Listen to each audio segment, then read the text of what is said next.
Culture change, and can stories help with that? Welcome to Thank God It's a Story Saturday, a weekly video series where I share stories with you that you can use to make your messages stick. Today's story is from this book called The Unpublished by David Ogilvy, which I read a long time ago. I even have the date here. It's 8th of January 2013 when I bought this book. But conversations with clients over the last 2 months reminded me of a story in this book. The story is told by David Ogilvy, and he talks about this copywriter in an agency in London. He says that there was something peculiar about this guy. Every day at 5 o'clock, he used to get up, wear his coat, wear his hat, and leave for home. And the rest of the office would just look at him and go, "We're all still here." And some would even raise brows. Now, the president of the agency came to visit. So everybody thought, okay, now how is he going to do the same thing he does every day when the big boss is around? But that day when the president was there, at 5 o'clock, all eyes were on this copywriter.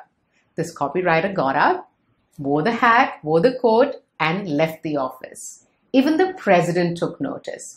The next day, the president called this copywriter and said to everybody, "This man every day at 5 o'clock wears his coat, wears his hat, and leaves for home." And then he paused, and everybody was expecting, you all know what. And he moves forward, leans forward, the president, and says, "Now imagine the extraordinary self-discipline that is required to make that happen every single day." Now, why was I reminded of this story? Because the conversation that is happening a lot is about blurring of lines. A lot of my clients are saying, I don't know whether it's, work time or home time, or whether it's a weekend or a weekday.